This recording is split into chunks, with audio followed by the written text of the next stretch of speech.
What angle should the two force 5 Newton and 12 Newton be added to get resultant of 13 Newton? मतलब resultant 13 Newton है तो कितने angle पे इसे add करना चाहिए? तो आपने सॉल्व किया होगा भाई, सॉल्व किया होगा क्योंकि हमें 13 का चाहिए वैल्यू, रिजल्टेंट हमें चाहिए 13 का। सो रिजल्टेंट इज 13 और जबकि वेक्टर ए है, एक है 12 और एक है 5, एक है 12 और एक है 5, सबका दिया हुआ है। तो 13 इज इक्वल टू आप सबने किया होगा, एक को 12 का स्क्वायर करोगे, फिर 5 का स्क्वायर कर प्लस 2 इंटू 12 इंटू 5 और इंटू कॉस थीटा अप्लाई किया होगा भाई सबने। और इससे ये स्क्वायर करोगे बोथ साइड तो ये हो जाएगा 169, इधर स्क्वायर करोगे 144 प्लस 25 169 ये भी हो जाएगा और प्लस ये हो जाएगा तुम्हारा 120 cos theta.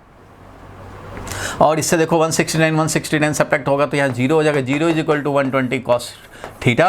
It means cos theta is 0 upon 120 0, it means theta is equal to क्या 90 डिग्री। यही तो होता था रिजल्टेंट का फॉर्मूला भाई, रिजल्टेंट का फॉर्मूला यही तो होता था, under root A square plus B square plus twice A B into cos theta. ये बड़ा सिंपल क्वेश्चन है भाई, इसलिए मैं थोड़ा सा जल्दी करना चाह रहा हूँ। तो तुम्हें पता है कि 13 का रिजल्टेंट मिला है, वो है एक वेक्टर 12 था, दूसरा वेक्टर 5 था, इसलिए फॉर्मूला अप्लाई किया और हमें थीटा का वैल्यू चाहिए। थीटा का वैल्यू हम लोगों ने निकाल लिया, थीटा का वैल्यू आया 90 डिग्री, तो 90 डिग्री के हिसाब से कर देंगे। इसमें कैलकुलेशन मिस्टेक नहीं होना चाहिए। 169 13 का स्क्वायर होता है, सबको मालूम ही है, और ये 144 और ये 25 मिल करके हो गया 169। ठीक है भाई, चलो ये तो सबका हो गया था। और देखें हम लोग, क्या इसमें कोई डाउट था किसी को? अच्छा, इसमें डाउट था, चलो देखो जल्दी से इसको क्या करना है भाई। What is the net force on the particle if simultaneously acted upon by 2 force 4 Newton and 3 Newton. अच्छा भाई, एक पार्टिकल पे या किसी ब्लॉक पे 2 फोर्स लग रहे हैं, एक 3 न्यूटन का है, दूसरा 4 न्यूटन का है, लेकिन डायरेक्शन के बारे में कोई कमेंट नहीं है भाई, डायरेक्शन नहीं, सिर्फ वैल्यू लिखा हुआ है, F1 वैल्यू 3 न्यूटन और एक है F2 वैल्यू 4 न्यूटन, और कुछ नहीं दिया हुआ है भाई, इसमें इतना ही इंफॉर्मेशन दिया है। एंगल के बारे में हमें नहीं पता, एंगल कुछ भी हो सकता है, एंगल में भी एनी वैल्यू कोई भी हो सकता है थीटा का वैल्यू। तो बताना है कि इसका रिजल्टेंट क्या होगा, what is the net force. तो नेट फोर्स क्या होगा, तो 1 न्यूटन नहीं हो सकता, 1 न्यूटन तब होता जब ये 4 और ये 3 इधर हो जाता तो 1 न्यूटन होता। याद होगा, रिजल्टेंट 4 और 3 का रिजल्टेंट 1 तभी होगा जब डिफरेंस हो, यानी कि दोनों अपोजिट डायरेक्शन में है। ऐसा तो बोला नहीं है क्वेश्चन में कि अपोजिट में है, इसलिए 1 हो सकता है, मे बी 1। 7, हाँ 7 भी हो सकता है भाई, 4 और 3 है तो 4 और 3 एक ही डायरेक्शन में लग जाएं, 4 मीटर गए फिर 3 मीटर गए, या 4 न्यूटन फोर्स लगा 3 न्यूटन फोर्स लगा 7 न्यूटन हो जाएगा फोर्स। कब, जब एक ही डायरेक्शन हो, मीन्स थीटा इक्वल टू 0। ऐसे कंडीशन में थीटा इज इक्वल टू 180 है तो रिजल्टेंट होगा 1। यहाँ पे रिजल्टेंट फोर्स हो जाएगा 1 वैल्यू का, यहाँ रिजल्टेंट फोर्स हो जाएगा 7 वैल्यू का, और ये हो सकता है भाई, ये भी हो सकता है। चलो 21, क्या 4 और 3 से 21 कभी बन सकता है? नेवर, ये कभी नहीं हो सकता भाई, ये कभी नहीं हो सकता। बिटवीन 7 एंड 1, हाँ भाई ये हो सकता है, बिटवीन 7 एंड 1 यही होगा, क्योंकि 7 इज द मैक्सिमम वैल्यू और 1 इज द मिनिमम वैल्यू। याद होगा मैंने बताया था लास्ट क्लास में कि a प्लस बी जब भी ऐड करते हैं तो इनका मैक्सिमम वैल्यू होता है a का वैल्यू प्लस b का वैल्यू, और मिनिमम वैल्यू क्या होता है भाई, तो a का वैल्यू माइनस b का वैल्यू का नेट रिजल्टेंट, मीन्स दोनों का डिफरेंस और दोनों का सम इन दोनों के बीच में होगा। तो यहाँ पे देख रहे हो कि ये 4 और 3 था, इससे हमारा रिजल्टेंट जो फोर्स होगा, और इधर हमारा 4 माइनस 3 डेट इज 1, 1 to 7 कुछ भी हो सकता है, तो यही करेक्ट ऑप्शन होगा। सबको मालूम है भाई, ये वाला तब होता है जब सेम डायरेक्शन हो, ये वाला तब होता है जब अपोजिट डायरेक्शन में हो, बाकी डायरेक्शन हो तो कुछ भी हो सकता है इनके बीच में। वो मैंने लास्ट क्लास में दिखाया ही था कि मान लो ये 4 वैल्यू का है वेक्टर, ध्यान देना ये 4 वैल्यू का वेक्टर है, तो बाकी जो 3 है दूसरा वेक्टर, वो अगर इधर है तो 7 मिलेगा, इधर है तो 7 रिजल्टेंट। अगर ये इधर होता वेक्टर ए, इसके हेड में हमने टेल का मैच कराया बी का, तो इस कंडीशन में इसका जो रिजल्टेंट मिलेगा वो कम वैल्यू का मिलेगा, तो यहाँ कंडीशन में रिजल्टेंट इज 6 ऐसा मिल जाएगा, यहाँ के कंडीशन में रिजल्टेंट है 7। और अगर ये वेक्टर बी ऐसे होता 120 डिग्री पे मान लो ऐसे वेक्टर भी होता तो रिजल्टेंट और कम हो जाता भाई। तो ऐसे कंडीशन में तो रिजल्टेंट हो सकता था हमारा ये 4 ही हुआ होता, और अगर ये इधर होता इस डायरेक्शन में तो हमारा रिजल्टेंट ये बनता भाई। तो इस कंडीशन में रिजल्टेंट हमारा हो सकता था कि 2 होता, और जब ये 4 वेक्टर हो और ये वाला बी वेक्टर हमारा जस्ट अपोजिट में हो जाता तो उस कंडीशन में रिजल्टेंट क्या होता भाई, तो रिजल्टेंट ये छोटा सा होता 1। इट मीन्स रिजल्टेंट में बी 7 जब हमारा दोनों सेम डायरेक्शन में हो ए और बी। रिजल्टेंट 6 भी हो सकता है, 4 भी हो सकता है, बीच में 5 भी हो सकता है, 3 भी हो सकता है, 2 भी हो सकता है, 1 तक हो सकता है। सो एनीथिंग नेट फोर्स जो होगा हमारा वो 7 से कम और लेस देन 1 इक्वल टू ये है। तो इसके हिसाब से ऑप्शन डी हो जाएगा इसका करेक्ट। क्लियर है भाई, कोई डाउट नहीं है किसी को? चलो भाई कोई डाउट नहीं है, आगे बढ़ते हैं हम लोग, नेक्स्ट क्वेश्चन पे चलते हैं। इसमें भी क्या किसी को डाउट था? A person travels 10 kilometre north. हाँ भाई इसमें डाउट था किसी को? हाँ भाई किसी ने भेजा है, बच्चे ने भेजा है। मैंने बोला था कि डाउट है जो उसका स्क्रीनशॉट भेजो, तो कुछ बच्चों ने भेजा, ये भी भेजा था। The person travels 10 kilometre north and 20 kilometre east. तो भाई ऐसे क्वेश्चन को करने के लिए पहले नॉर्थ और साउथ और ईस्ट वेस्ट तो कम से कम डायग्राम में दिखा देंगे कि ऐसा हमने लिया। ठीक है भाई, ज़्यादातर डायग्राम में हम लोग ऐसा ही लेते हैं भाई। तो 10 किलोमीटर नॉर्थ जा रहा है, पर्सन है, चलो पर्सन को बिठा दिया पहले, नोबिता बैठ गया पहले ओरिजिन पे, बोला गया इसको 10 किलोमीटर नॉर्थ जाओ भाई, चला आया 10 किलोमीटर नॉर्थ। अच्छा भाई 10 किलोमीटर नॉर्थ आ गया, बहुत अच्छा, नॉर्थ की तरफ आ गया 10 किलोमीटर, वो तो दिख ही रहा है, नॉर्थ की तरफ चला गया। तो ये 10 किलोमीटर आ गया, और इसके बाद क्या किया भाई, एंड 20 किलोमीटर ईस्ट। अच्छा भाई यहाँ से अब 20 किलोमीटर ईस्ट मतलब यहाँ से टर्न लेगा, राइट टर्न लेगा, और यहाँ से चलते हुए ये 20 मीटर ईस्ट चला गया। तो जितना बड़ा 10 न्यूटन का दिखाया है उससे ऑलमोस्ट डबल हम लोग लेंथ का दिखाएंगे ये वाला वेक्टर। ये डिस्प्लेसमेंट है समझो सेकंड फेज में 20 वैल्यू का, और ये वाला फर्स्ट फेज का डिस्प्लेसमेंट S1 है, वो हमारा 10 वैल्यू का है नॉर्थ की तरफ, और ये 20 वैल्यू है ईस्ट की तरफ। कोई कंफ्यूजन नहीं। चलो, what will be the displacement from the initial point. अब displacement from the initial point तो सबको पता है भाई डिस्प्लेसमेंट क्या होगा यहाँ पे, तो डिस्प्लेसमेंट तो ये वाला होगा, क्योंकि 2 फेज में इसने मोशन किया, एक बार इधर गया फिर इधर गया। अब नेट डिस्प्लेसमेंट बताने हैं, तो नेट डिस्प्लेसमेंट मतलब ये, तो ये तो बड़ा सिंपल है भाई, तो पाइथागोरस थ्योरम से भी बना सकते हो, बता सकते हो। तो पाइथागोरस थ्योरम से बनाएंगे तो ये क्या हो जाएगा भाई, रिजल्टेंट 10 का स्क्वायर प्लस 20 का स्क्वायर, दैट इज क्या हो जाएगा, तो ये हो जाएगा रिजल्टेंट वैल्यू जो हमारा रिजल्टेंट डिस्प्लेसमेंट है, अंडर रूट 100 प्लस 20 का square 400, that is under root 500, it means root 5 into 10। तो 10 रूट 5 हो गया भाई, 10 रूट 5 इसका आंसर है। अब रूट 5 का वैल्यू क्या होगा वो आप समझो। तो भाई अगर ये 4 होता तो 2 होता, 9 होता तो 3 होता, 9 होता, अंडर रूट 9 को 3 बोलते हैं, अंडर रूट 4 के 2 बोलते हैं। इसका मतलब 2 से थोड़ा ज़्यादा, 2 से थोड़ा ज़्यादा, 2.2, 2.1, 2.3 ऐसा करके अंदाज़ा लग सकता है तुम्हें। और इस बेसिस पे यहाँ पे क्या हो जाएगा, ऑलमोस्ट 22, तो 22 हो जाएगा। 22 जितना इधर गया है, इधर गया 20, तो ये हो गया 22, अप्रॉक्सीमेटली 22, तो ये वैल्यू हो जाएगा। इस पे आंसर टिक कर देंगे, और तो कोई है नहीं इसके आसपास, 22 के आसपास होगा भाई। 2 तो एग्जैक्टली हो नहीं सकता क्योंकि अंडर रूट 4 तो नहीं है, अंडर रूट 4 होता तब ना 2 तो 20 होता, तो ये हो नहीं सकता भाई। और ये लार्जर वैल्यू है 2.2, यही है 22 के आसपास होगा इसका वैल्यू, ये है। और अगर तुम चाहते तो इसको दूसरे मेथड से, ये तो पाइथागोरस थ्योरम से कर लिया। अगर तुम सोचते भाई कि नहीं मैंने तो पढ़ा है भाई, मैंने तो पढ़ा है कि रिजल्टेंट जो निकलता है वो इस तरह का होता है, एक वेक्टर का स्क्वायर दूसरे वेक्टर का वैल्यू का square and twice AB cos theta होता है। अच्छा तो भाई मैं तो इसी से करूँगा, कर ले भाई। तो उससे क्या होगा, एक 10 का वैल्यू था डिस्प्लेसमेंट, एक 20 का था, plus 2 into 10 into 20 into cos क्या भाई, तो दोनों के बीच में एंगल क्या है, दोनों डिस्प्लेसमेंट में 90 डिग्री। एक भाई ऐसे है एक ऐसे है, तो दोनों के बीच में एंगल क्या हुआ, 90 डिग्री, क्योंकि एक नॉर्थ में एक ईस्ट में है, तो 90 डिग्री का एंगल है, तो ये तो ऐसे ही बेचारा 0 हो जाएगा इधर का, तो ये बस वही रह जाएगा अंडर रूट 100 और 400 दैट इज 500, तो आना तो उतना ही है। चलो भाई क्लियर है यहाँ तक, कोई डाउट नहीं है? No sir. आगे बढ़ते हैं। और तो कोई किसी को डाउट नहीं था?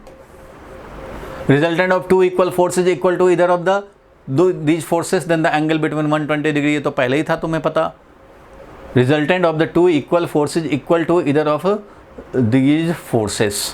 तो इस कंडीशन में याद होगा कि हमने लास्ट क्लास में देखा था इसको कि दो का रिजल्टेंट अगर उतने ही वैल्यू का हो किसी एक वैल्यू का, तो वो ज़रूर 120 डिग्री पे होता है, तभी ऐसा हो सकता है। जैसे ही टेल मिल जाए तो समझ लेना कि रिजल्टेंट पैरेललोग्राम लॉ से ही हो सकता है, ऐसे। तो ये है, अगर ये x वैल्यू है, ये x वैल्यू है, तो ये रिजल्टेंट भी x वैल्यू है। और ये सब हम लोगों ने सॉल्व भी किया था लास्ट क्लास में भाई, कि x ही रिजल्टेंट है और जो दोनों वेक्टर थे वो भी x ही थे। तो x square plus twice x into cos theta. और यहाँ से हम लोगों ने निकाला था, स्क्वायर करोगे दोनों साइड तो यहाँ आया था -½ और थीटा का वैल्यू हो गया था 120 डिग्री। तो भाई इस तरह से हम लोगों ने आंसर निकाल लिया था, लास्ट क्लास में देखा था ये बात। चलो आगे बढ़ते हैं भाई। उसी का ये आंसर है, देखो उसी का ये आंसर है। ये देखो लिख दिया f1 स्क्वायर f2 स्क्वायर, इस तरह से कैलकुलेशन किया, सब सेम वैल्यू के होने हैं इसलिए वैल्यू रख दिया यहाँ पे। तो भाई सब r भी उतना ही वैल्यू का, ये भी अंदर में हम लोग x ले रहे थे, ये r ले रहा है, तो ऐसे कर दिया, सॉल्व कर लिया। करते करते क्या मिला, -½ मिला। तो सॉल्व करके -½ मतलब theta is equal to 120 degree. ठीक है भाई, एक और क्वेश्चन है यहाँ पे। चलो भाई इस क्वेश्चन को देखा जाए, इस क्वेश्चन को जल्दी से कर लो, जल्दी कर लो भाई, इसमें ज़्यादा टाइम नहीं लगाना है, टॉपिक भी तो आगे बढ़ाना है। तो there are two forces, one of 5 Newton and the 12 Newton. What is the angle between the two vector added to get resultant of 17 Newton, 7 Newton and 13 Newton? तो कोई बात नहीं है, रिजल्टेंट जो होगा वो कह रहा है कि रिजल्टेंट कभी 17 हो रहा है, कभी 7 हो रहा है, कभी 13 हो रहा है। तो इसको हम लोग सॉल्व कर सकते हैं भाई। यहाँ पे दो वेक्टर जो हैं वो कितने कितने वैल्यू के हैं भाई? तो एक हमारा वेक्टर है, मान लो ये 5 वैल्यू का है, और दूसरा वेक्टर है वो 12 वैल्यू का है। तो तुम्हें पता है कि ये मैक्सिमम हो सकता है 12 और 5, 17 मैक्सिमम हो सकता है रिजल्टेंट का, और मिनिमम क्या हो सकता है भाई? तो मिनिमम हो सकता है दोनों का डिफरेंस, तो 12 में से 5 जाए तो 7। ये है रेंज, 7 to 17 के बीच में कुछ भी हो सकता है। तो ये 17 कब होगा ये भी पूछ रहा है, 7 कब होगा? तो कॉमन सेंस से बोल सकते हो 7 होगा 180 डिग्री पे भाई, और 17 कब होगा? जब दोनों एक ही डायरेक्शन में काम कर रहे हो तो 0 डिग्री पे भाई, थीटा का वैल्यू 0 डिग्री, और एक में 180 डिग्री। और 13 कब होगा? तो 13 के लिए हमें निकालना पड़ेगा, तो 13 के लिए एंगल निकाल सकते हैं भाई, कि रिजल्टेंट हमारा 13 हो जाए। अरे भाई रिजल्टेंट 13 हो जाए तो भाई चलो इसको लिखेंगे 5 का स्क्वायर प्लस 12 का square plus 2 into 5 into 12 into cos theta. तो इसके लिए हम लोग निकाल सकते हैं भाई, इस वाले केस के लिए निकाल सकते हैं कि 13 न्यूटन कब होगा, मीन्स सी वाले केस के लिए निकाल सकते हैं। तो इसके लिए भाई स्क्वायर करोगे 169, इन दोनों को ऐड करोगे 169, और ये हो गया 120 कॉस 0 कॉस थीटा, और यहाँ से हमें मिल गया भाई cos theta is equal to 0, क्योंकि ये तो 0 हो गया, 0 is equal to 120 cos theta, और इसलिए cos theta 0 means theta is equal to 90 degree. तो इसके लिए 90 डिग्री है। बाकी दो के लिए तो आपको स्टैंडर्ड पता ही है कि जब दो हैं दोनों का सम पूछ रहा है भाई, तो 12 और 5 से 17 तो तभी बनता है जब एक ही डायरेक्शन में होता है। 12 और 5 17, और ये 12 में से 5 सब्ट्रैक्ट हो गया, 12 इधर गए 5 वापस आ गए, तो उस कंडीशन में क्या हो जाएगा भाई? तो ये 7 ही रह जाएगा। ये था रिजल्टेंट। तो इन सब में तो कोई परेशानी वाली बात नहीं है भाई।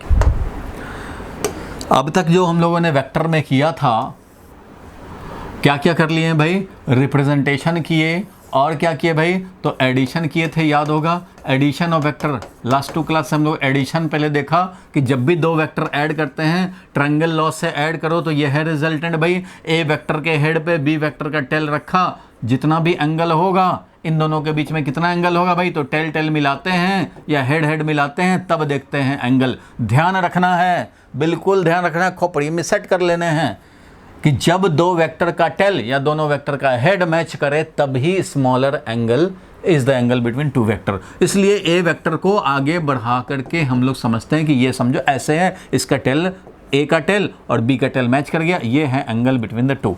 तभी तो हम लोगों ने देखा था कि ये था हमारा बी साइन थीटा और ये वाला था हमारा कितना बी कॉस थीटा, और इससे हम लोग एंगल भी निकाल लेते थे डायरेक्शन के लिए कि टैन अल्फा क्या है भाई, तो B sine theta divided by A plus B cos theta, ये होता था भाई। इसमें तो कोई किसी को परेशानी वाली बात नहीं थी, डायरेक्शन ऐसे निकालते थे। अगर तुम बी वेक्टर के साथ डायरेक्शन निकालना चाहते हो, ये बीटा निकालना चाहते हो, तो टैन बीटा भी हम लोग ने निकाला था भाई कि बी वेक्टर के साथ कितना एंगल होगा।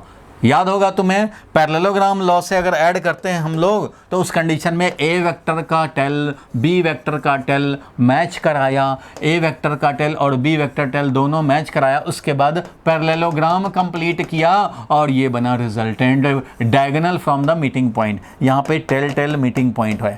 जब भी पैरेललोग्राम यूज करते हैं तो टेल टेल मिला हुआ होना चाहिए या फिर हेड हेड मिला हुआ होना चाहिए, तब पैरेललोग्राम कंप्लीट करो, तब पैरेललोग्राम कंप्लीट करो और वो हो जाएगा तुम्हारा resultant from the common meeting point, ये मिल जाएगा तुम्हें रिजल्टेंट।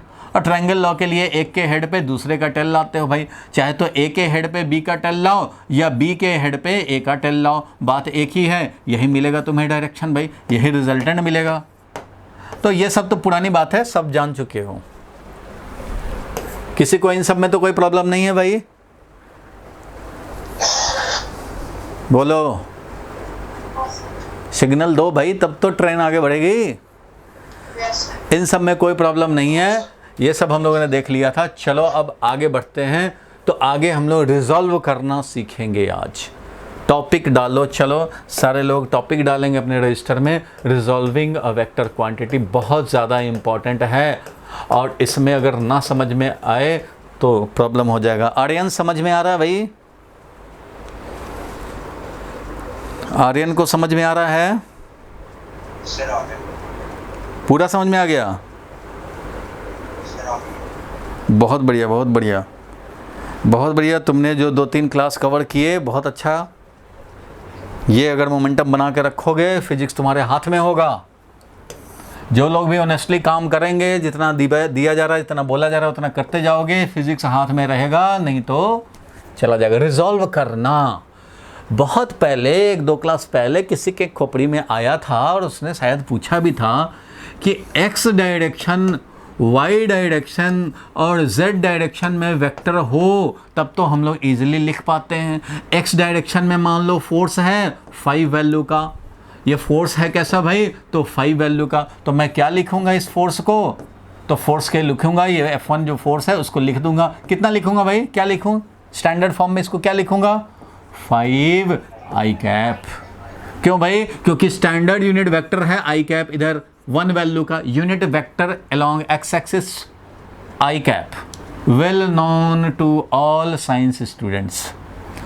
तो आई कैप में एक और आई कैप समझो ऐड कर दिया, एक और आई कैप ऐड कर दिया, एक और आई कैप ऐड कर दिया, एक और 5 टाइम्स हमने, या 5 से डायरेक्ट मल्टीप्लाई कर दिया, बात एक ही है। 5 से मल्टीप्लाई करेंगे तो बताया था कि किसी भी वेक्टर में 5 से मल्टीप्लाई करोगे तो जो दूसरा वेक्टर जो प्रोड्यूस होगा वो इसके वैल्यू से 5 टाइम्स लार्जर होगा।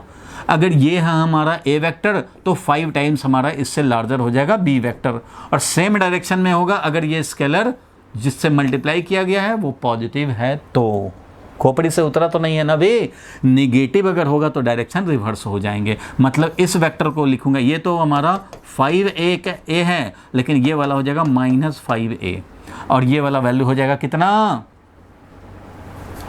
-10a, क्योंकि जब 5a ये है -5a ये है तो इससे ऑलमोस्ट ये डबल वैल्यू का है, इसलिए ये -10a हो गया। तो ये स्केलर से मल्टीप्लाई करने का मीनिंग सबको क्लियर है ना भाई। स्केलर पॉजिटिव हो सेम डायरेक्शन, स्केलर अगर नेगेटिव से मल्टीप्लाई कर दिया अपोजिट डायरेक्शन। तो ये सब तो पता था आपको। चलो भाई इस डायरेक्शन में है, कोई एक डिस्प्लेसमेंट किया, मान लो इस डायरेक्शन में डिस्प्लेसमेंट किया और ये 1/2 मीटर ही गया, तो बताओ भाई इस डिस्प्लेसमेंट को क्या लिखेंगे। इस डिस्प्लेसमेंट जो कि 1/2 मीटर का है, इस डिस्प्लेसमेंट को क्या लिखेंगे, बोलो भाई इस डिस्प्लेसमेंट को क्या लिखेंगे। यूनिट वेक्टर इस डायरेक्शन में होता है जे कैप।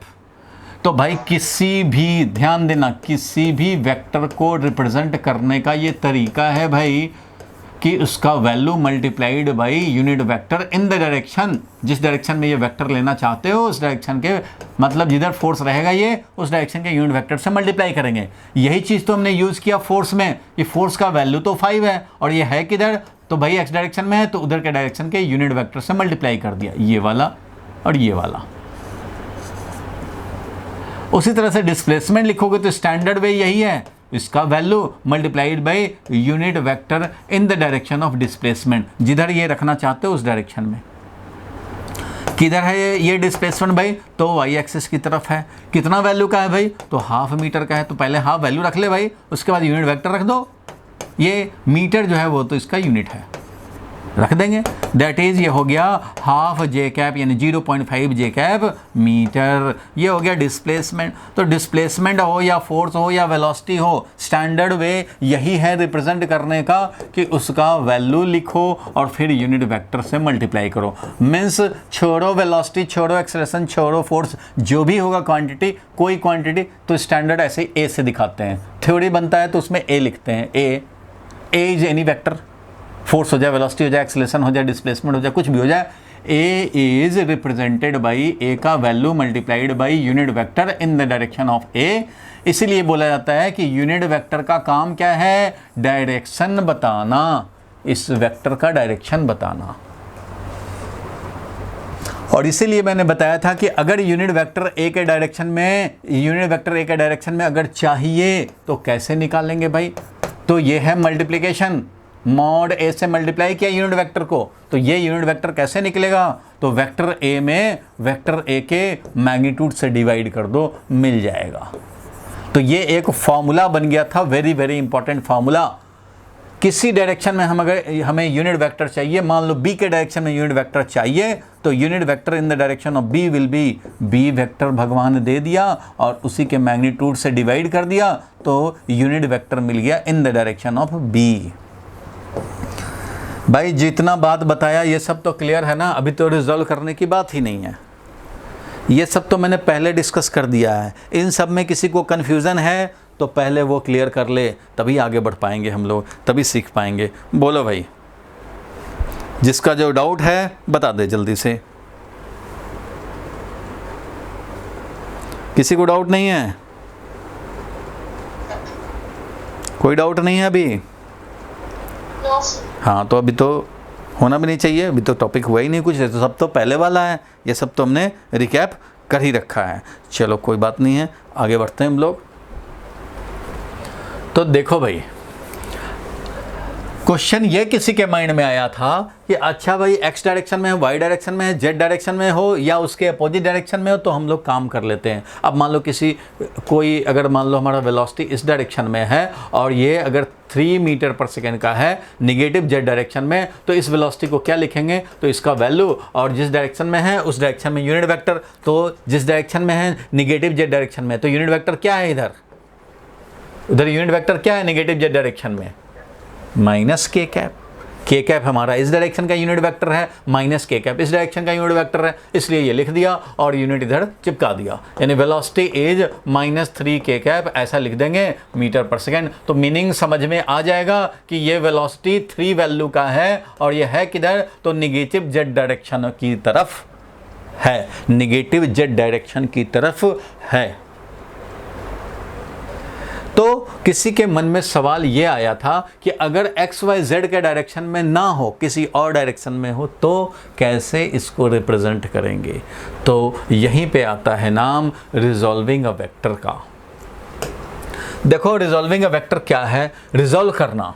तो पहले मैं बताऊं कि एडिशन करना क्या होता था। एडिशन का मीनिंग क्या हुआ, एडिशन करना तो जान गए, बट एडिशन का मीनिंग क्या हुआ। एडिशन ऑफ वेक्टर्स, 2 वेक्टर्स को हमने ऐड किया, 3 वेक्टर को क्यों नहीं ऐड किया भैया। एडिशन ऑफ वेक्टर्स हमने पढ़ा, 2 वेक्टर को कैसे ऐड करते हैं, ट्रायंगल लॉ से, पैरेललोग्राम लॉ से ऐड करते हैं। चलो ठीक है भाई, 3 वेक्टर को क्यों नहीं ऐड किया। अगर 10 वेक्टर ऐड करना होगा तो क्या होगा, तो वही आज के क्लास के बाद शायद आपको जवाब मिल जाए कि ज़्यादा वेक्टर्स होंगे तो क्या होगा। और एडिशन करने का मतलब पहले समझो। एडिशन करने का मतलब है कि जो 2 वेक्टर्स को ऐड कर रहे हो, जिन दो वेक्टर्स को ऐड कर रहे हो या दो डिस्प्लेसमेंट तुम जो कर रहे हो उसके बदले में एक डिस्प्लेसमेंट बताओ। तो दो वेक्टर को ऐड करने के बदले में हम लोग दो वेक्टर के बदले में एक वेक्टर बताएं जो ये दोनों मिलके इफेक्ट प्रोड्यूस कर रहा है, वो अकेले करे, तो यही है resultant. Resultant R is equal to लिखते हो A plus B. R is equal to A plus B का मतलब है कि ये दो वेक्टर को सम करो या ये अकेले लिखो, बात एक ही होना चाहिए। देखो इक्वल टू का मतलब क्या है, ए वेक्टर और बी वेक्टर को जब हम लोग ऐड करके निकालेंगे वो अकेले ये होना चाहिए। मीन्स ये दो के बदले में एक अकेला सिंगल इक्विवेलेंट। 3 वेक्टर्स ऐड करेंगे तो 3 के बदले में एक रिजल्टेंट वो वेक्टर होगा जो तीनों को एक साथ रखा जाए और ये अकेले रखा जाए, सेम इफेक्ट प्रोड्यूस होंगे। मतलब मान लो अगर ये एक अलमीरा है, इसको रमेश ने फोर्स लगाया 3 न्यूटन, सुरेश ने फोर्स लगाया 4 न्यूटन, बना इनका 7 न्यूटन। क्यों भाई, एक ही डायरेक्शन में है। ठीक है भाई, तो इसके बदले में जियान आया और उसने 7 न्यूटन का फोर्स लगाया। तो भाई चाहे तो अकेले जियान को बुला लो या रमेश सुरेश दोनों को बुला लो, एक ही बात है, उतना ही धक्का लगेगा तुम्हें। अलमीरा को पुश करना है तो ये दो को अलग अलग बुलाओ, रमेश को, सुरेश को या जियान को अकेले बुला लो भाई। तो इसलिए ये दोनों का सम ये अकेले करता है। तो रिजल्टेंट का मतलब यही हुआ, इक्विवेलेंट वेक्टर मीन्स 2 वेक्टर का एक इक्विवेलेंट रिप्रेजेंटेशन। ये एडिशन है, दो के बदले में एक। और रिजॉल्व करना इसी का अपोजिट है। रिजॉल्व का मतलब है एक के बदले दो। मतलब एक वेक्टर को ऐसे दो पार्ट में रिजॉल्व करो, एक वेक्टर को ऐसे दो पार्ट में रिजॉल्व करो कि उन दो रिजॉल्व पार्ट को जब सम करेंगे तो ये अकेला सिंगल मिल जाए। रिजॉल्व करने का मतलब ये है। रिजॉल्व करना मतलब स्प्लिट करना। दो पार्ट में, ऐसे पार्ट में इसको स्प्लिट कर दो कि जब दोनों पार्ट को ऐड करें तो ओरिजिनल मिल जाए। मतलब अगर ये वेक्टर है, मैं इसको रिजॉल्व करना चाहता हूं तो मैं बोलूँगा कि इसको एक रिजॉल्व कर दिया मैंने ऐसे और एक ऐसे। ये अगर ए वेक्टर कहें, ये वेक्टर बी कहें, तो क्या ए वेक्टर और बी वेक्टर को जब ऐड करेंगे तो ये मिल जाएगा ना रिजल्टेंट। तो ये वाला हो गया दोनों resolved part. So resolving a vector means splitting a vector into 2 vectors such that the 2 resolved vectors can be added to get the original। तो एडिशन का अपोजिट है। एडिशन में 2 के बदले में 1, रिजॉल्व में 1 के बदले 2, कि दोनों जब ऐड करें वापस मिल जाए। तो लिख देते हैं यहाँ पे, आप भी लिख लो भाई, आप भी लिखो। Resolving a vector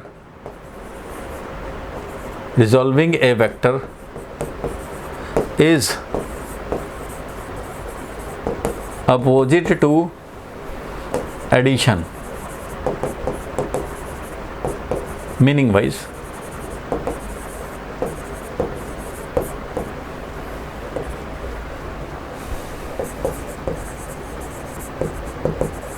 resolving means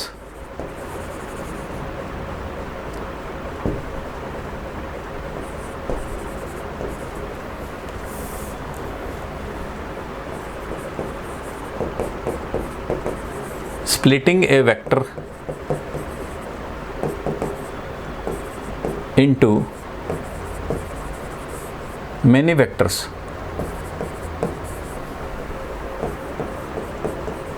many vectors मतलब 2 हो सकते हैं, 3 हो सकते हैं, 4 भी हो सकते हैं, बहुत सारे पार्ट कर सकते हैं। Many vectors such that all these vectors, लिख लो भाई, ऑल दीज वेक्टर्स मतलब resolved vectors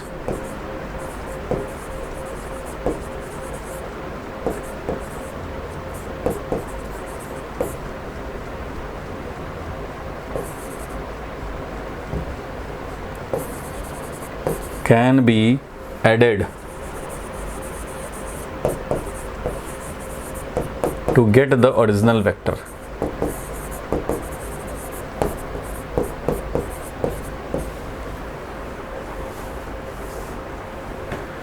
to get the original vector.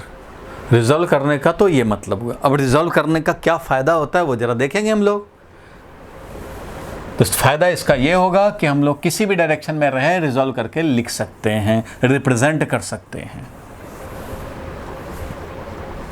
तो इसका एग्जाम्पल समझे। रिजॉल्व करना तो बहुत ज़्यादा इंपॉर्टेंट है फिजिक्स के पॉइंट ऑफ व्यू से। Simple example, Y axis X axis, Y axis X axis, और हमने एक लिया ये वेक्टर, सपोज करो ये A vector which is at an angle of theta with X axis. Theta हमारा कुछ भी हो सकता है, मान लो हमारा कुछ भी 30 डिग्री है, मान लो 30 डिग्री, इसका वैल्यू है मान लो 10। ठीक है भाई, ले लिया 10 वैल्यू का ले लिया, मीन्स ए जो है ए का वैल्यू 10 है। तो अब मैं इसको रिप्रेजेंट करना चाहता हूं, represent vector A in terms of I cap and J cap. मतलब रिप्रेजेंट करना चाहते हैं वेक्टर ए को, कैसे करें? प्योर एक्स में होता तो लिख देते 10 आई कैप, प्योर वाई में होता तो क्या लिख देते 10 जे कैप। सारे लोग लिखना बंद रखे हैं अभी। अगर ये 10 वैल्यू का जो वेक्टर ए है प्योर एक्स में होता तो 10 आई कैप लिखते। आर्यन समझ में आ रहा है? तो अगर ये 10 वैल्यू का एक्स डायरेक्शन में होता 10 आई कैप लिख देते, वाई डायरेक्शन में होता तो 10 जे कैप लिख देते, जेड में होता तो 10 के कैप लिख देते। इस तरह से तो कम कर सकते थे, लेकिन हुआ क्या, ये एक्स वाई प्लेन में है। ये एक्स वाई प्लेन में समझो एक जैसे बोर्ड है ना, ये एक्स एक्सिस है, इधर वाई एक्सिस है, ये बोर्ड का प्लेन है, और इस बोर्ड के प्लेन में समझो हम लोगों ने एक वेक्टर लिया हुआ है, ये वेक्टर। इस वेक्टर को लिखना चाहते हैं, रिप्रेजेंट करना चाहते हैं, तो भाई इसको हम लोग 2 वेक्टर में रिजॉल्व कर सकते हैं। देखो ए वेक्टर को कैसे कैसे रिजॉल्व कर सकते हैं। नंबर 1 बात कि 2 वेक्टर में अगर हम लोग चाहते हैं कि रिजॉल्व करें, 2 वेक्टर्स में, ये वेक्टर प्लस ये vector will B this A vector. ये वाला नंबर 1 v1 हो गया वेक्टर, ये समझो v2, दोनों ऐड करने पे ये मिल जाएगा, रिजल्टेंट मिल जाएगा। तो ये एक पेयर हो गया वेक्टर का जो कि हमें यही रिजल्टेंट दे देगा। दूसरा पेयर चाहते हो, ये वाला वेक्टर प्लस ये वाला वेक्टर भी हो जाएगा, ये वेक्टर प्लस ये वाला भी हो जाएगा, और ये वेक्टर प्लस ये वाला भी हो जाएगा, ये वेक्टर प्लस ये वाला भी हो जाएगा, और ये वेक्टर प्लस ये वाला भी हो जाएगा, और ये वेक्टर प्लस ये वेक्टर भी हो जाएगा। मतलब यहाँ से शुरू कर दो भाई, और जहाँ मर्जी वहाँ ले जाओ, और दूसरी बार में यहाँ ले आओ वापस। ये 2 वेक्टर रिजल्ट हो गए। इन दोनों के जो वेक्टर सम करेंगे मिल जाएगा ओरिजिनल। तुम्हें जहाँ ले जाने का मन हो, यहाँ ले जाने का मन हो, यहाँ ले जाओ भाई, फिर वापस यहाँ ले आना, तो बन जाएगा ये रिजल्टेंट। यहाँ ले जाना है, यहाँ ले जा भाई। ये दूसरा vector v1 vector v2 vector बन गया ये resultant, v1 vector v2 vector बन गया ये रिजल्टेंट। इसलिए ऐसे इनफाइनाइट पेयर्स बन सकते हैं, कहीं भी ले जाओ, यहाँ ले जाओ, फिर यहाँ ले आओ, बन गया ये रिजल्टेंट।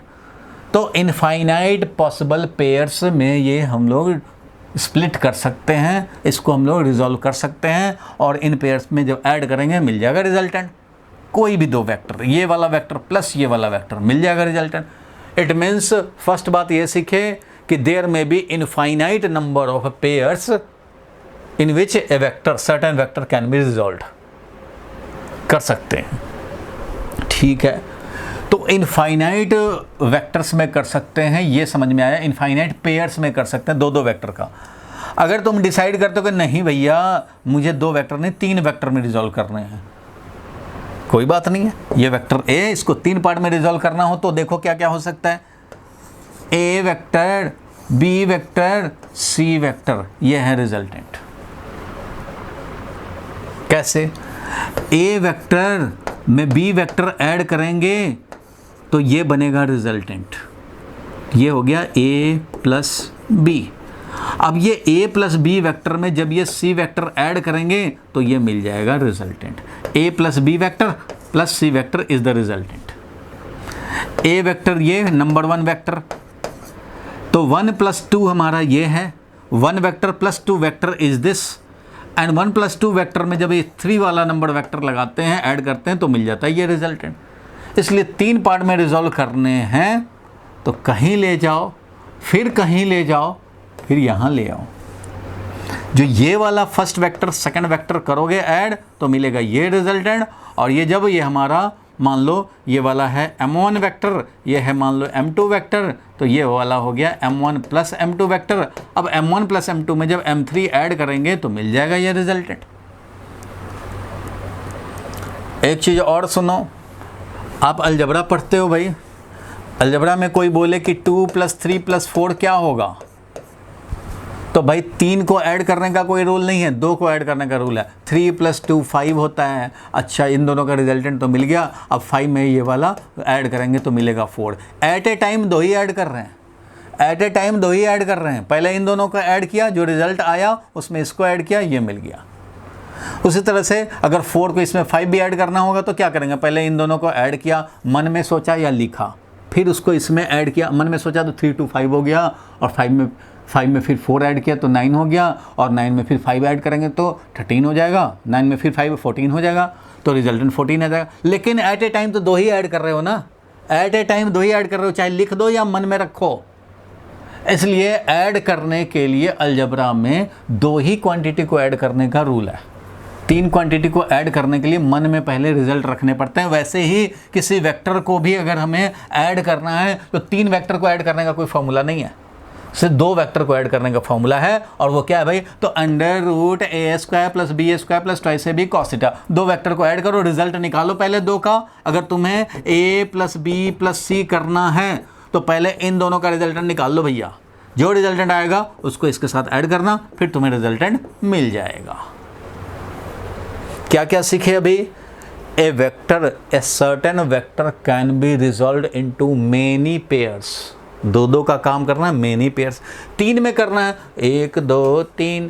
3 में है तो बहुत अच्छा भाई, कहीं चले जाओ, रसगुल्ला खाओ, रसमलाई खाओ, और फिर वापस यहाँ आ जाओ, बस हो गया रिजल्टेंट। क्योंकि ये जो रसगुल्ला और रसमलाई करोगे ये बन गया रिजल्टेंट इन दोनों का, और इन दोनों से ये वाला ऐड करेंगे तो मिल जाएगा ये रिजल्टेंट। अगर 4 पार्ट में ऐड करना है इस वेक्टर को तो 1 2 3 4 ऐसे करके ले आना यहाँ, मतलब 4th टाइम, लास्ट टाइम में यहाँ ले आना। बाकी तो जहाँ घूमना है घूमो। अगर 10 वेक्टर में ऐड करना है 1 2 3 4 5 6 7 8 9, 10th वाले में ध्यान देना, 10th वाला यहाँ ले आए, क्योंकि 1 2 ऐड करेंगे 3 मिलेगा, 3 वाले को ऐड करेंगे 3rd से, फिर 1 2 का ऐड रिजल्टेंट को 3rd से ऐड करेंगे, फिर रिजल्टेंट को 4th से ऐड करेंगे, फिर रिजल्टेंट को 5 से, ऐसे करते करते जाते हैं। तो रिजॉल्विंग को थोड़ा आराम दें और थोड़ा सा अपने अपने खोपड़ी को काम दें, तो मैं एक और रिजॉल्विंग ए वेक्टर पे आता हूँ। उसके पहले छोटा सा, क्योंकि इतना डिस्कशन कर दिया हूँ, इसमें 2 लाइन और ऐड कर दूंगा तो मेरा पॉलीगॉन लॉ ऑफ एडिशन हो जाएगा। तो इसलिए पॉलीगॉन लॉ ऑफ एडिशन में पहले क्लियर कर देता हूँ, फिर इस पर आते हैं कि इसको कैसे रिप्रेजेंट करेंगे। ठीक है भाई, तो जहाँ तुमने लिखा है रिजॉल्विंग ए वेक्टर टॉपिक, वो पेज को छोड़ दो और नेक्स्ट पेज पे हेडिंग डालो polygon law of addition. Polygon law of addition, क्योंकि अभी जो भी डिस्कशन किया मैंने ना उसमें 2-3 सेंटेंस ऐड कर देंगे, पॉलीगॉन लॉ हो जाएगा। तो इसलिए यहीं कर लिया जाए भाई। तो पॉलीगॉन लॉ ऑफ एडिशन सारे लोग लिखेंगे, पॉलीगॉन लॉ ऑफ एडिशन।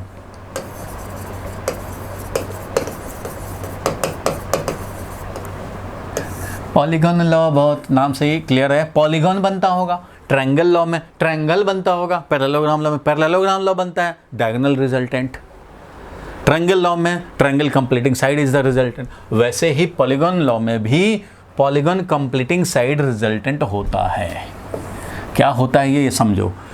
अगर मान लो तुम्हें दे दिया जाए वेक्टर ए है, चलो भाई, वेक्टर बी है, चलो भाई, मान लो वेक्टर सी है, चलो भाई, कोई वेक्टर डी है, मान लो ऐसे वेक्टर डी है, ये मान लो वेक्टर कोई ई है, ऐसे मान लो ऐड करना हो, ये 5 वेक्टर को ऐड करने हैं।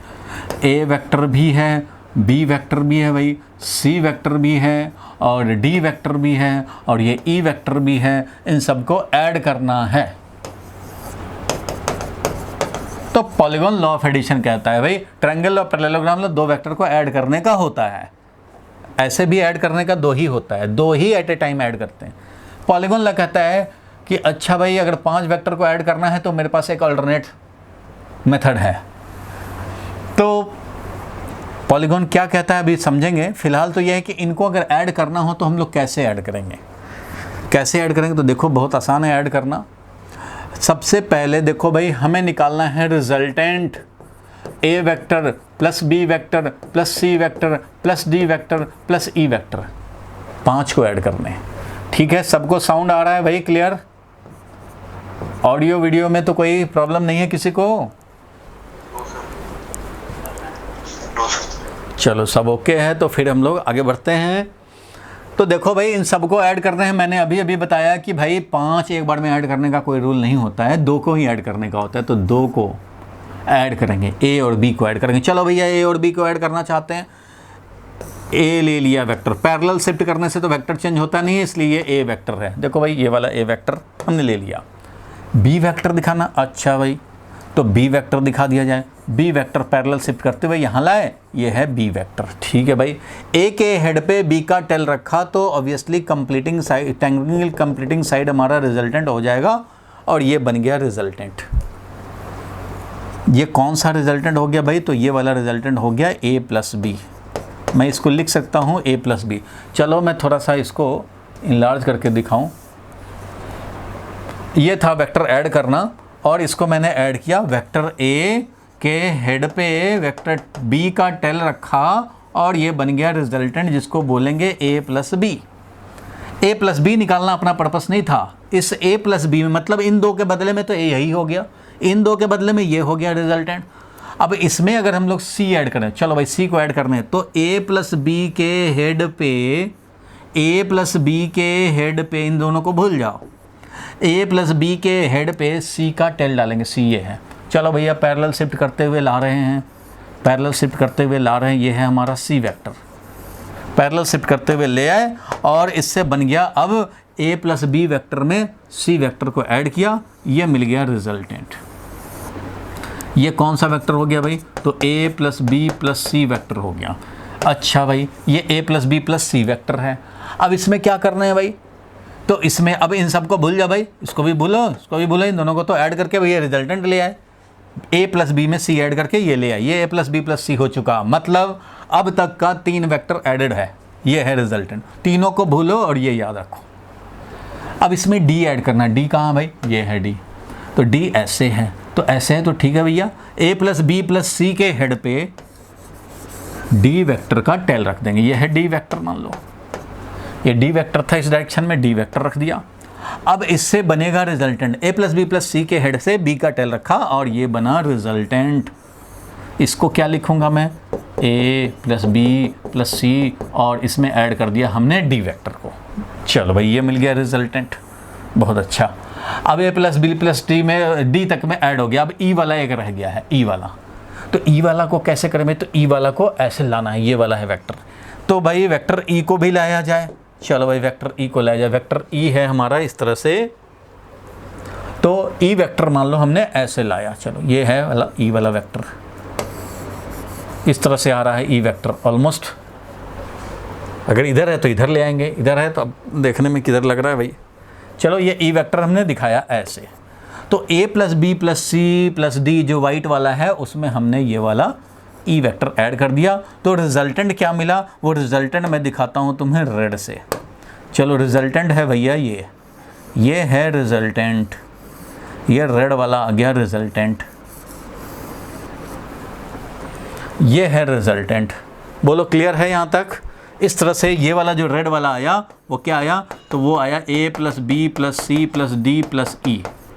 बोलो सारे लोग समझ गए? ट्रायंगल लॉ हमने यूज किया और ये रिजल्टेंट आ गया A plus B plus C plus D plus E. कोई बात नहीं, जैसे था डायरेक्शन वैसे ही डाल देंगे। अब जो डायरेक्शन है वैसे ही ना, कोई ज़रूरी थोड़ी है। ऐसे अगर है तो इस पे भी तो ऐड कर सकते हैं ना भाई। ये वेक्टर में ये वाला ऐड तो कर सकते हैं ना, तो ये बनेगा रिजल्टेंट। अगर ये वाला इधर होता तो इधर जाता रिजल्टेंट, ये वाला अगर इधर होता तो ये वाला इधर जाता रिजल्टेंट, जिधर होगा भाई वैसे डाल देंगे। तो हमारा ई वेक्टर देखा गया कि इधर है तो इधर ही मैंने डाल दिया। अब मान लो ये a plus B plus C plus D ये वाला वेक्टर था, अब इसमें जो ई वेक्टर डालना है वो अगर ऐसे होता तो ये बनता रिजल्टेंट, अगर ई वेक्टर ऐसे होता तो ये बनता रिजल्टेंट। तो कोई बात नहीं है, जैसे था मैंने वैसे डालना है। आपको पैरेलली तो शिफ्ट कर रहे हैं, पैरेलल शिफ्ट कर दिया। ये अंदर की तरफ भी आ सकता था, इधर भी आ सकता था, मुझे देखने में तो लगा कि ऑलमोस्ट इसी पे डाउनवर्ड में है। तो कोई बात नहीं है, अगर तुम्हें ये लगता है कि ई वाला वेक्टर इससे इधर है तो इधर डाल दो, ये बन जाएगा रिजल्टेंट। और अगर तुम्हें लगता है कि ये वाला a plus B plus C plus D था और ई वेक्टर हमारा ऐसे है तो ये डाल दो, ये बन जाएगा रिजल्टेंट। और अगर इसी पे आ रहा है तो कोई बात नहीं, ये है रिजल्टेंट, कोई फ़र्क नहीं पड़ता, जैसे है पैरेलल शिफ्ट करके लाना है।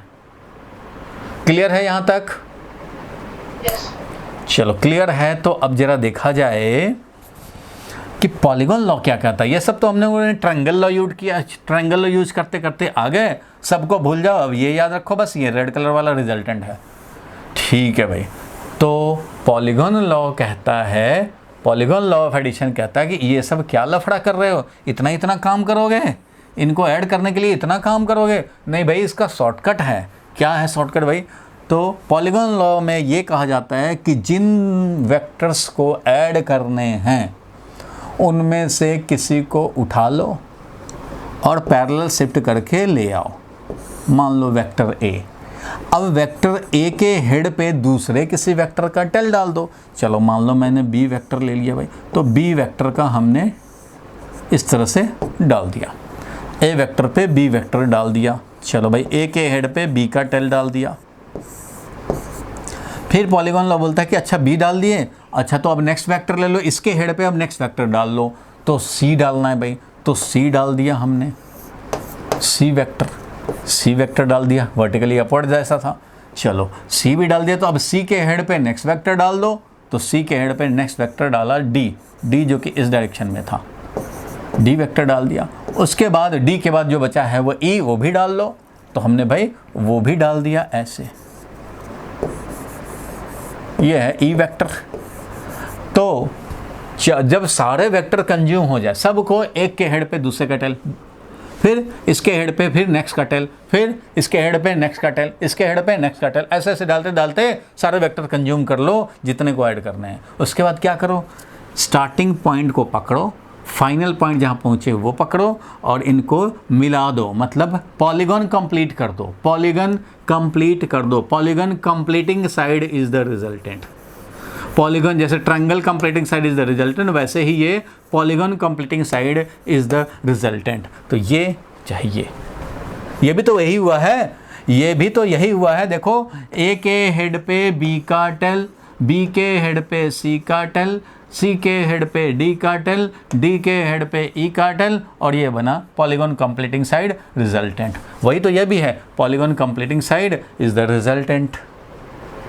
तो पॉलीगॉन लॉ यही कहता है सिंपल सा कि सारे वेक्टर्स टू बी एडेड, सबको हेड पे टेल। क्या ये रिजल्टेंट निकालने में लगे हो, टाइम कंज्यूम कर रहे हो? इसके बदले में क्या करो, कोई वेक्टर पकड़ो, उसके हेड पे नेक्स्ट वेक्टर को लाओ, उसका टेल लगाओ, फिर नेक्स्ट को लाओ, उसका टेल लगाओ, फिर नेक्स्ट लाओ, उसका टेल लगाओ, ऐसे लगाते लगाते कर दो। जब सारे कंज्यूम हो जाएं तो अब स्टार्टिंग पॉइंट से फाइनल पॉइंट जहाँ तक पहुँचे हो मिलाओ, पॉलीगॉन कंप्लीट होगा। Polygon completing side is the resultant, यही हमारा रिजल्टेंट है। तो अगर मान लो 3 वेक्टर हैं, एक ये है, एक वेक्टर मान लो ये है, एक वेक्टर मान लो ये है, इनको ऐड करना चाहते हैं, ए है, बी है, सी है, इनको ऐड करना चाहते हैं मान लो, तो पॉलीगॉन लॉ ये भी कहता है कि अगर तुम्हारा सारा वेक्टर कंज्यूम करते करते वापस तुम वहीं आ गए तो रिजल्टेंट 0 भी हो सकता है। मतलब ए वेक्टर लिया हमने,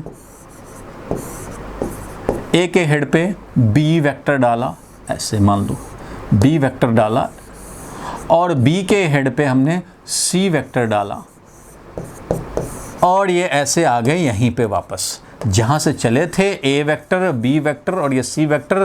तो रिजल्टेंट इज ये वाला क्या है, 0 है। ए vector, B vector, C vector. अगर मान लो ये ए वेक्टर होता, ये बी वेक्टर होता और ये सी वेक्टर होता, इतना ही बस।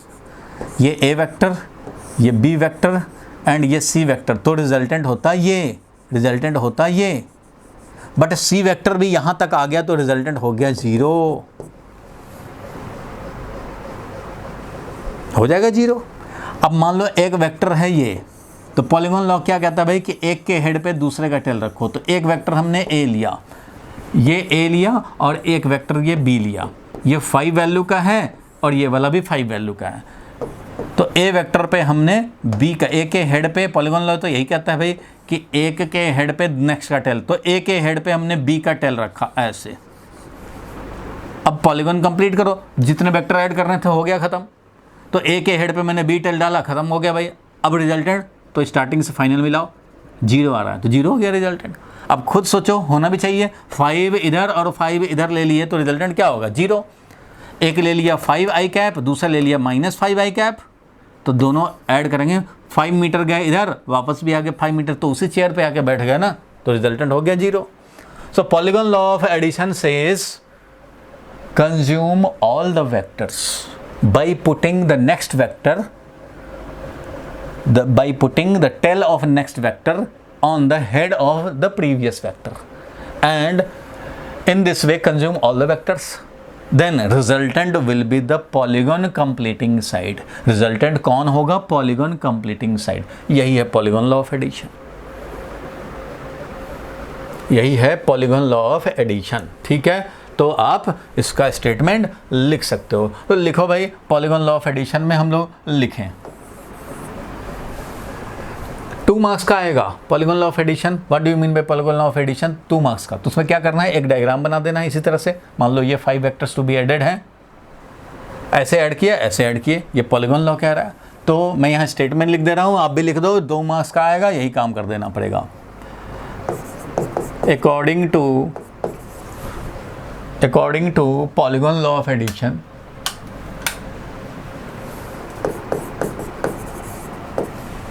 क्यों भाई तू क्यों कर रहा?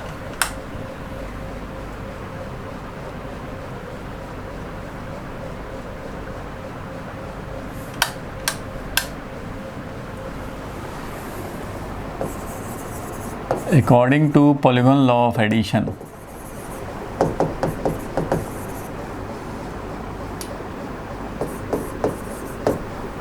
put tail of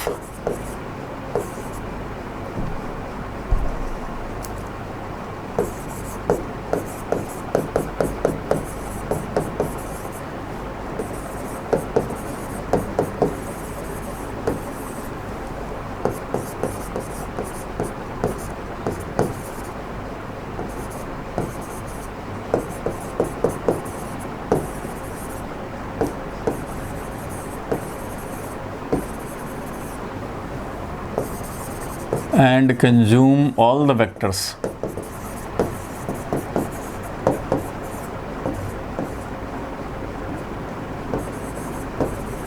to be added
चलो लिख लिए भाई। Yes sir. सारे लोग लिख लिए। अब हम लोग वापस आ जाएं रिजॉल्विंग पे, रिजॉल्विंग वेक्टर पे आ जाएं।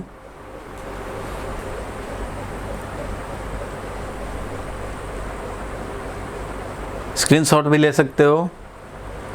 चलो आगे बढ़ें।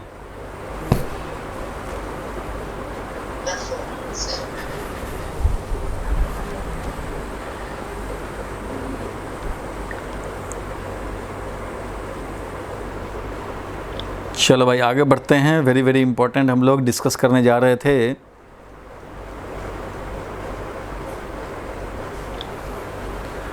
Resolving a vector. तो चलो वापस आ जाते हैं भाई। इधर हम लोग देख रहे थे रिजॉल्व करना। तो resolving a vector is opposite of addition समझेंगे। मीनिंग वाइज तो अपोजिट है। हम लोग एडिशन में मेनी इंटू वन करते हैं, यह है वन टू मेनी। एडिशन का मतलब होता है many vectors into one equivalent. Addition का तो यही मतलब है। और रिजॉल्विंग का क्या मतलब है भाई?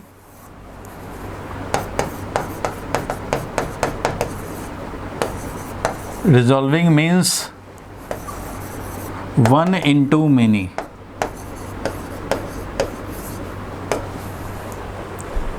तो resolving a vector is opposite to addition. Meaning wise resolving means splitting a vector into many vectors, 2 हो 3 हो 4 हो, जितने बार करना हो कर लो, such that all these vectors when added can added to get the original vector. Original हमें मिल जाता है।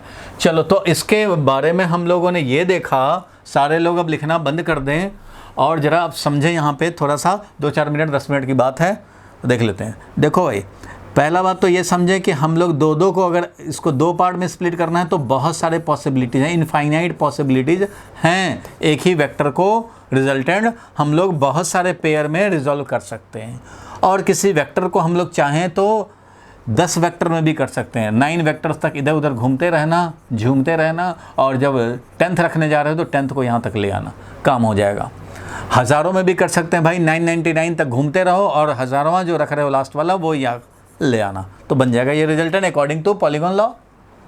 भाई हमने ये रखा, ये रखा, ये रखा, इधर गए रसमलाई खाए, रसगुल्ला खाए, ऐसे खाए, जलेबी भी खाए, और फिर वापस आ गए यहाँ, तो बन गया ये रिजल्टेंट। तो एक ही वेक्टर को चाहें तो कितने भी पार्ट में रिजॉल्व कर सकते हैं। We can resolve a vector into many part, हज़ारों करोड़ों पार्ट भी कर सकते हैं। और 2 का करना हो तो भी करोड़ों पॉसिबिलिटीज़ हैं। 3 वेक्टर में रिजॉल्व करना तो भी करोड़ों पॉसिबिलिटीज़ हैं। तो चक्कर क्या है ये, इस सब फ़ायदा क्या हुआ, इन सब का क्या फ़ायदा हुआ? फ़ायदा ये है, देखो, फ़ायदा तब होता है जब हम लोग एक को रिप्रेजेंट नहीं कर पा रहे हैं। लेकिन अगर मैं इसको रिजॉल्व करूं, इस वेक्टर को, ये वेक्टर प्लस ये वेक्टर में, तो मैं यहाँ ईजिली लिख सकता हूँ according to triangle law of addition. According to triangle law OA vector will be equal to OB vector plus BA vector, ऐसा लिख सकते हैं। ट्रायंगल लॉ तो यही कहता है भाई, एक के हेड पे दूसरा का टेल लगाओ, मिल गया resultant. So this OA vector is equal to OB vector plus OA vector. हमने रिजॉल्व कर दिया इसको, ये 2 पार्ट में रिजॉल्व कर दिया, OB प्लस BA। तो बिल्कुल भाई OB और BA ऐड करोगे मिलेगा तुम्हें रिजल्टेंट। मीन्स ये A वेक्टर जो है, OA vector means A vector, OA vector ही तो हमारा यहाँ A वेक्टर है। तो दिस A वेक्टर को मैं लिख रहा हूँ OB वेक्टर। और ये तो सबको पता है कि इसका वैल्यू कितना है। जब ये A है, ये थीटा है, तो ये क्या है, A साइन थीटा। ये A है, ये थीटा है, तो ये वाला वैल्यू कितना है, बोलो। और ये A है, ये वाला थीटा है, तो ये वाला कितना है, सबको मालूम है, A cos थीटा। बिल्कुल ठीक है।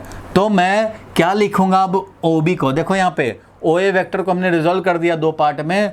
फ़ायदा क्या हुआ, देखो हमने A वेक्टर को ऐसे 2 पार्ट में करने को तो इनफाइनाइट 2 पार्ट बन सकते थे, छोटे छोटे बहुत सारे बन सकते थे, लेकिन हमने इसको रिजॉल्व किया चालाकी से।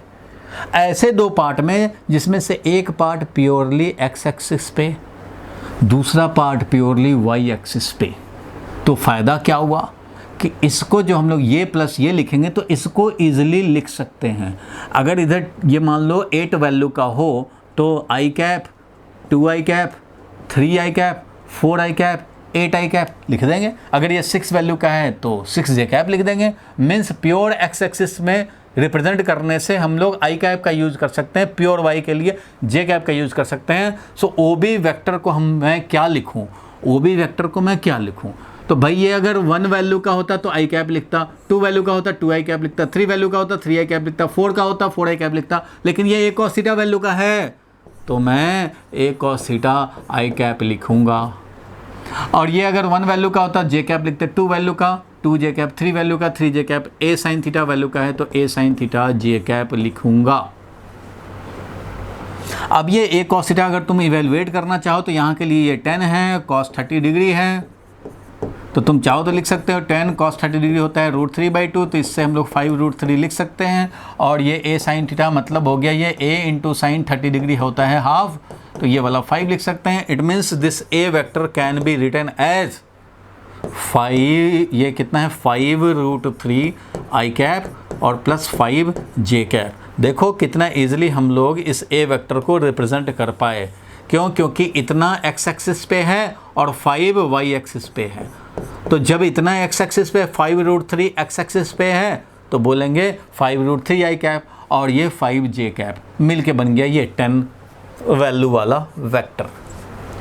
तो रिजॉल्व करने से फ़ायदा क्या हुआ भाई? तो रिजॉल्व ऐसे दो पार्ट में करेंगे जो दोनों आपस में परपेंडिकुलर हों, सच दैट कि एक हमारा x एक्सिस पे आ जाएगा, दूसरा y पे, तो इसको हम लोग ईजिली रिप्रेजेंट कर पाएंगे। देखो i और j में रिप्रेजेंट हो गया। प्योरली x पे होता तो खाली i कैप में आता, ओनली j होता तो j कैप में आता। अभी दोनों है भाई तो कुछ i कैप और कुछ j कैप, इसको ऐड करो, इसको ऐड करो, मिल जाएगा ये रिजल्टेंट। तो ट्रायंगल लॉ से ये मिल गया हमें रिजल्टेंट। अगर तुम चेक करना चाहते हो कि इसका वैल्यू क्या है, ये जो आया इसका वैल्यू क्या है, तो वैल्यू निकाल लेंगे भाई। वैल्यू कैसे निकाल लेंगे? तो आई कैप का जो कोफिशिएंट है उतना तुम्हें इस पे हॉरिजॉन्टल है, तो इसका रिजल्टेंट निकालना होगा। तो ये हॉरिजॉन्टल पाइथागोरस थ्योरम से ये हॉरिजॉन्टल वाला वैल्यू और ये वर्टिकल वाला वैल्यू। तो हॉरिजॉन्टल वाला वैल्यू था 5√3 और वर्टिकल वाला वैल्यू कितना था? 5 था। इवेलुएट करोगे तो ये हो गया 25 × 3 और ये हो गया भाई प्लस 25, तो 75 और plus 25 that is 100। 100 root means 10 value का होना चाहिए था, 10 वैल्यू हो गया। तो रिजॉल्व करने का फ़ायदा समझ में आया कि किसी डायरेक्शन में है मैं उसको रिप्रेजेंट कर सकता हूँ आई और जे में, तो किसी और डायरेक्शन में होता है तो रिजॉल्व करके रिप्रेजेंट कर पाते हैं। ऐसे करना चाहिए। बोलो क्लियर हुआ यहाँ तक? Yes sir. तो रिप्रेजेंट करना था वेक्टर ए को इन टर्म्स ऑफ आई जे, तो हम लोगों ने इस तरह से रिजॉल्व करके रिप्रेजेंट कर सकते हैं। तो नोट कर लो इसको, जल्दी से स्क्रीनशॉट ले लो भाई।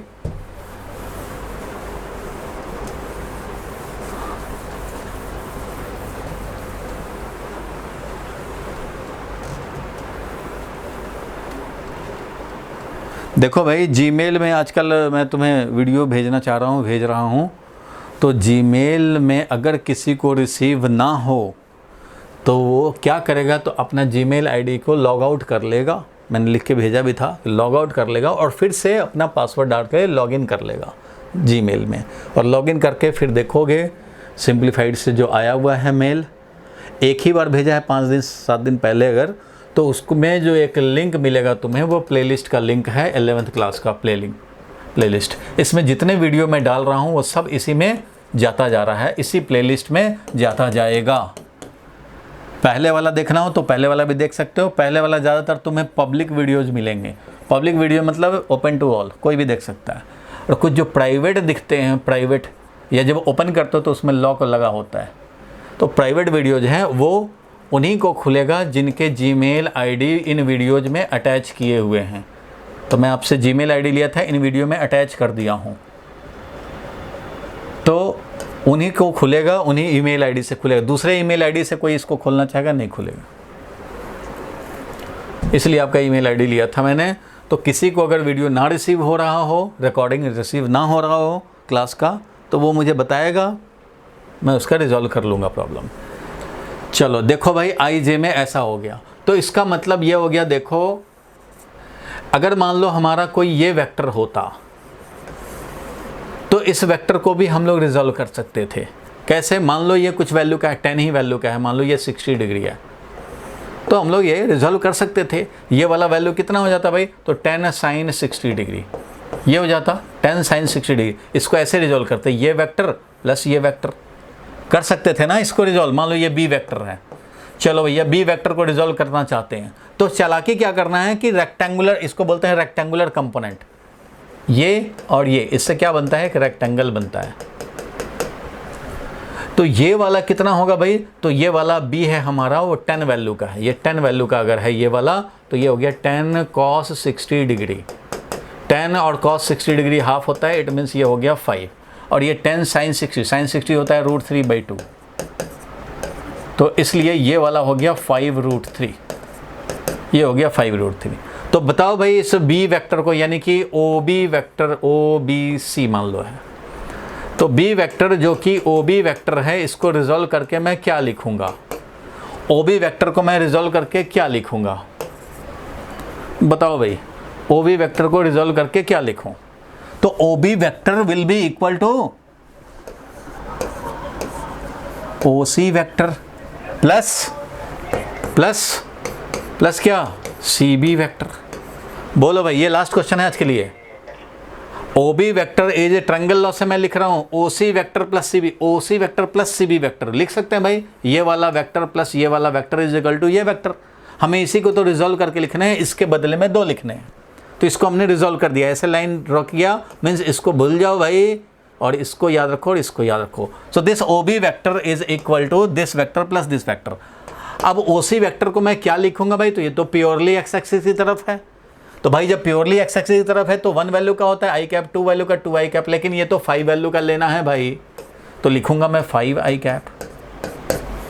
और ये सी बी ये वाला, तो इस डायरेक्शन में यूनिट वेक्टर होता है कितना? माइनस जे कैप। यूनिट वेक्टर क्या होता है? माइनस जे कैप। 2 वैल्यू का होगा तो -2 जे कैप हो जाएगा, -3 जे कैप हो जाएगा, -4 जे कैप होगा। कितना वैल्यू का है? 5√3 वैल्यू का है, तो क्या लिखेंगे?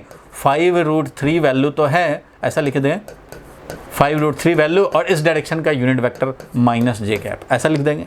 किसी वेक्टर को कैसे रिप्रेजेंट करते हैं? इस वेक्टर को रिप्रेजेंट करना हो तो इसका वैल्यू मल्टीप्लाइड बाय इस डायरेक्शन का यूनिट वेक्टर -j कैप, इसलिए ये हो गया 5 आई कैप माइनस। भाई अगर किसी को ना समझ में आए तो बोला करे भाई, नहीं बोलोगे तो काम नहीं चलेगा। ऐसे हम लोग रिजॉल्व करके लिख दिए।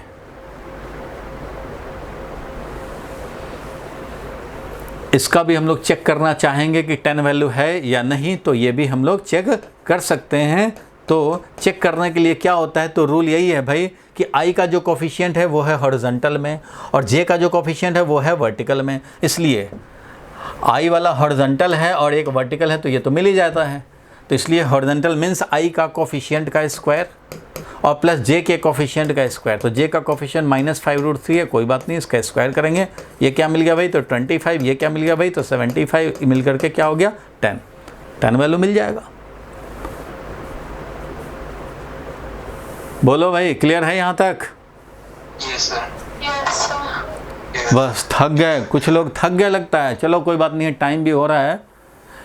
Yes sir. हाँ कोई बात नहीं है, थक रहे हो तो खाली एक चीज़ बस लिख दे रहा हूँ, तुम भी लिख लो। ए को मैं लिखता हूँ, अगर मान लो ऐसे हम लोग लिखते हैं एक्स एक्सिस वाई एक्सिस। मेरा भी अब 5 बजे से 12th का क्लास है, इसलिए ए को हम लोगों ने, मान लो ए वेक्टर है, इसको रिजॉल्व किया तो ये वाला आया ए कॉस थीटा और ये वाला आया था ए साइन थीटा, याद होगा ये। तो हम लोगों ने इसको लिखा था भाई ओ ए वेक्टर इज इक्वल टू, तो हमने लिखा भाई, ध्यान देना, ए वेक्टर जो कि ओ ए वेक्टर था उसको मैंने लिखा ट्रायंगल लॉ से O B vector plus B A vector from कौन सा लॉ भाई? Triangle law. तो यहाँ पे ए वेक्टर को लिखा तो वो हो गया भाई ओ बी वेक्टर। तो O B vector is a cos theta i cap और बी ए वेक्टर क्या हुआ भाई बोलो, तो कितना हो गया, तो A sine theta j cap. अच्छा, तो बुक में या स्कूल वाले कराएंगे तो ये भी कन्वेंशन चलता है भाई, ए को लिखते हैं ए एक्स आई कैप प्लस ए वाई जे कैप। ए एक्स का मतलब है ए कॉस थीटा, ए एक्स जो ए कॉस थीटा है उसको बोलते हैं हम लोग, इसका नाम दिया गया, इसका नाम दिया गया भाई, क्या नाम दिया गया, तो ए एक्स यानी ए कॉस थीटा, ये वाला जो है जिसको कि हम लोग ए एक्स बोले, ए वेक्टर का एक्स कंपोनेंट, ए वेक्टर का एक्स डायरेक्शन में यानी एक्स एक्सिस की तरफ क्या कंपोनेंट है, तो इसको मैं लिखता हूँ और बोलते हैं सारे लोग कि एक्स कंपोनेंट ऑफ ए है, मतलब ए वेक्टर का एक्स वाला कंपोनेंट, एक्स डायरेक्शन में जो इफेक्ट है वो। सिमिलरली ए वाई जो कि ए साइन थीटा है उसको क्या बोलेंगे भाई, क्या बोलेंगे, तो Y component of vector A बोलेंगे। ठीक है, ये एक्स कंपोनेंट ऑफ ए का दूसरा भी नाम है